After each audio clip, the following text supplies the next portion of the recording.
Hi everyone, I'm back on the Redstoner server and I want to show you this adder. This adder is quite special because, well, first of all, it is instant.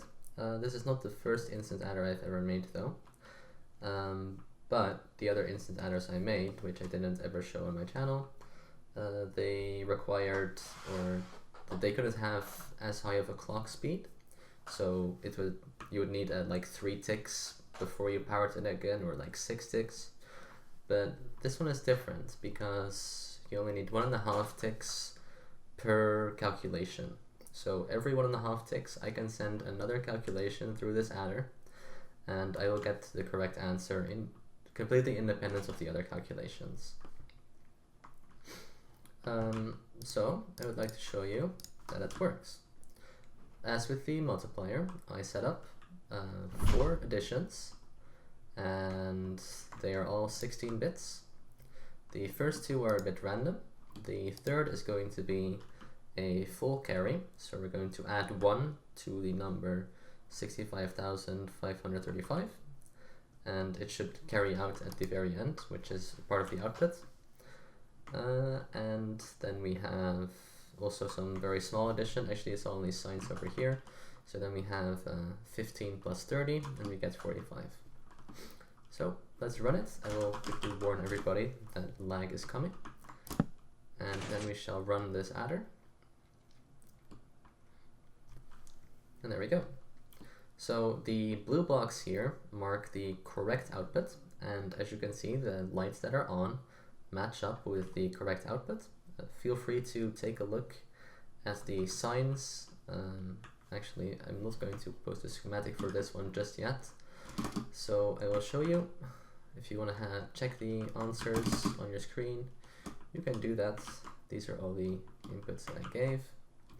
So the adder works, and now I would like to go into single player because this thing lags, and single player will allow me to explain how it works in a bit more detail. So I can run it multiple times and not annoy everybody. Alright, here we are in my single player world. I just copied a schematic over from the Redstoner server. And first of all, I would like to mention that the left and the right orange circuits are only for taking and storing 4 inputs and outputs in quick succession. So they are not necessarily a part of the adder itself. I also have a purple circuit in it, which I will ignore because it does not fully work, and I intended to make subtraction work, but I'm not able to invert the input. It doesn't work, I need to fix it, but I can't show you subtraction just yet. And then let's get into how the adder actually works. So the adder bit is this pink over here. It uses XOR gates like in a normal adder, and I think it would be a good idea to show you or compare it to a normal ripple carry adder that uses torch logic, and then show you how we can see that in this piston logic over here. Alright, so let's talk adders. In front of me I have put together a very simple ripple carry adder. What this adder does is it takes 3 inputs and it gives 2 outputs. And the 3 inputs have the same numerical value if you add them together. So in this case they would all be 1. And the outputs are a 1 and the other one is worth a 2. Okay, so this is a 1-bit adder, and generally when we speak of an adder we are talking of 4 bits or 8 bits or 16 bits that are connected together. And the way they are connected together is through this output that is worth twice as much as any one of the inputs. And this is called the carry, because we say, okay, there are 2 values in my bit. I cannot display that value in my output, so I need to let the next bit, whose values are worth twice as much in this case, take care of it. So this is the carry in. This would be the input from the last bit over here. If there were another module over here that would represent 1, then this adder here would represent 2, and it would take the signal that there are 2 1 inputs, and it would compute them and add a 2 to its own output. I hope that makes sense. So in this adder we have what we call 2 half adders, and a half adder consists of an XOR gate and an AND gate. So what we have here is an XOR gate. These two inputs here will have an XOR gate output over here and an AND gate over here. Okay? So each of the two AND gates leads into the output, the carry output. If both of the inputs are on, this is A and B of this bit, then we get a carry out because the AND turns on. If just one of them is on, then we say, okay, now we can combine it with a carry from the leftmost bit to get a carry out again. And this here now shouldn't be on because I am missing a torch there. Sorry about that. There was missing a torch to complete the XOR gate. So now we have two values on that give us a carry. And if I add a third value now, we get number 1 there. So if you want to look into the exact logic of how this works, you can look at it on paper and work it out, but this is what an adder generally looks like. Now let's compare it to what the adder over here does. Before we move on, I would like to mention that I'm not going to explain in full detail how zero-tick mechanics work in Minecraft. For this, there are many resources, well, not that many, but there are videos around that explain in detail how zero-tick mechanics work. So then, let's get started. What I have in front of me is an XOR gate from the adder. So this is the second XOR gate, but it's pretty much exactly the same as the first XOR gate in the adder. And I would like to explain that in order to achieve a 6.67 Hz clock signal, it is impossible that any piston in this adder powers twice in a single clock cycle, because no piston can power twice in a 1.5 tick time frame. Only once. That's the maximum speed that pistons can go at. Next, all pistons receive zero-tick pulses, so they start their retraction actually at the same moment as they start their extension, pretty much, give or take. And this is like very important to the adder and its speed. So this is an XOR gate. That means that if we give two inputs, so A and B are both on, we should get no output here. This is the XOR output, and I also incorporated an AND gate into it. So this is the AND gate output. So let's have a look at how that works. I powered both pistons simultaneously, and we got the AND gate output. Next, I will power just one of the inputs. We should see that we get an XOR gate output. I will power the other piston. Oops, there we go. And we still get an XOR gate output. It just retracted the block. There you go. And obviously if we power nothing, then we don't get an output. So it's important to understand that a on and off signal are represented by the presence and absence of a pulse, and not actually by the state of the redstone. So if I were to insert a torch here, and assuming that a torch would respond to a zero-tick signal and it would turn off, that wouldn't actually act as an inverter in this kind of logic, because it's just going to change the state, meaning that there was a signal, which still means that it was on and not off. So in order to incorporate an inverter in this logic, we need a clock signal, and the clock signal is present in this adder. And the way you would implement an inverter in this adder is basically you would synchronize the input and the clock signal together, and if they both power at the same time, then you don't give an output, but if only the clock signal powers, then you do give an output. And that way, if the input doesn't power, you do have an on signal, and if it does power, you don't have an on signal. So it's a strange way of doing logic and redstone, and it's certainly a bit different to how I would say normal adders in Minecraft work. Before I move on, let's quickly take a look at how the XOR gate actually works. So what we have here is our two inputs. They power these two pistons, and what these do is they move this block here, over here, and then back, and this happens instantly. So within a few zero-tick updates. So when this redstone turns off, the block arrives over here, and then it's instantly pushed back, because the act of pushing it will also turn this pulse here, into a 0 tick pulse. Okay, so this block here moves instantly, and if they both power, then this block here also moves instantly.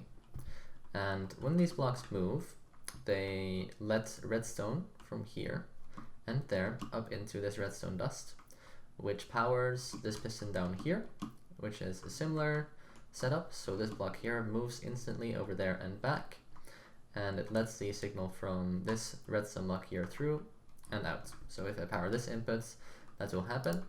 If I power this input, that will happen. However, if I power both of them, then it will also power from this high signal strength over here. It'll go through and down over here and power this piston, which is going to turn off this power source and actually disable the output here. So that's how this XOR gate works. Now, judging from that explanation, you can probably say that synchronization of the inputs is extremely important, and sorry for any noises that you hear around my house potentially. So synchronization of the inputs, what do I mean? I mean that the timing of both inputs is extremely important, and the closer they are together, the better. In fact, if they are one, I call them microticks, but I should probably stop doing that. I'm gonna call it 0 tick update delay in this case. 1 0 tick update delay. If they're 1 0 tick update delay apart, then the output would turn on for about that delay if you power both of the inputs.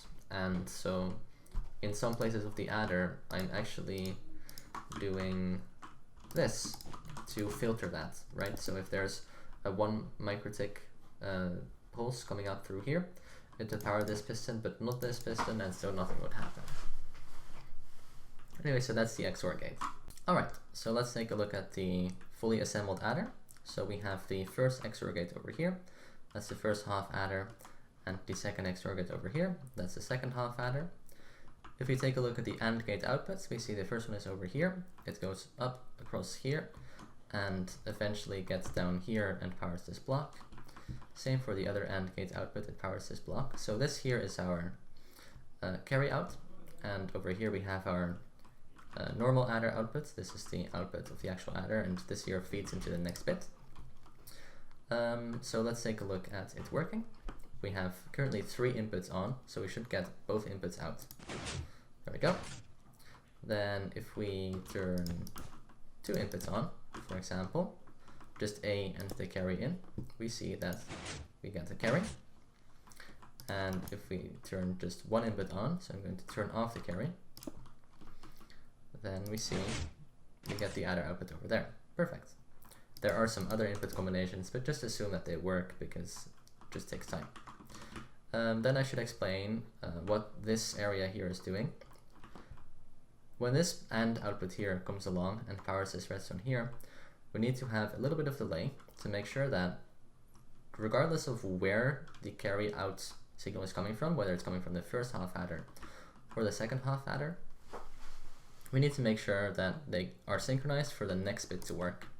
So basically, if this here were early and this here were synchronized, then if this here powered and the AND gate here does turn on, we still would get an output in the next bit because they're not synchronized like I demonstrated with the XOR gates.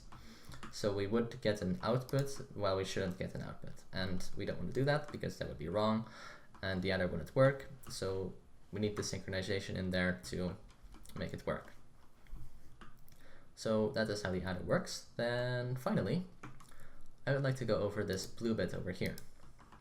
The blue circuit is responsible for making sure that all inputs arrive at their respective bits at the right time. Not at the same time, but at the right time.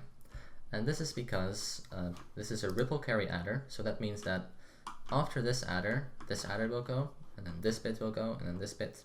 So there is a delay when carrying, and not everything happens at the precise exact same time, although we still call it instant because it's using instant piston logic. So the way I made sure that the inputs are arriving at the same right time is I have something I could explain as a temporary memory cell. So when an input comes in from the front here, this is input B, I think, it comes up into this piston here, for example, and it pushes this block. It pushes this block instantly, but notice that this here is a normal piston. This means that this block will actually be gone for 1.5 ticks. So it's kind of remembering that the input was there until the next cycle comes through, at which point it will have been reset. So what the clock signal here does, this here is a clock signal, it comes in from here and goes up and it powers this bit, and then there's a bit of delay, it powers this bit, and then there's a bit of delay over here. So you have this redstone powering that block, then that piston, and then it powers the next bit. So that's the delay I'm talking about.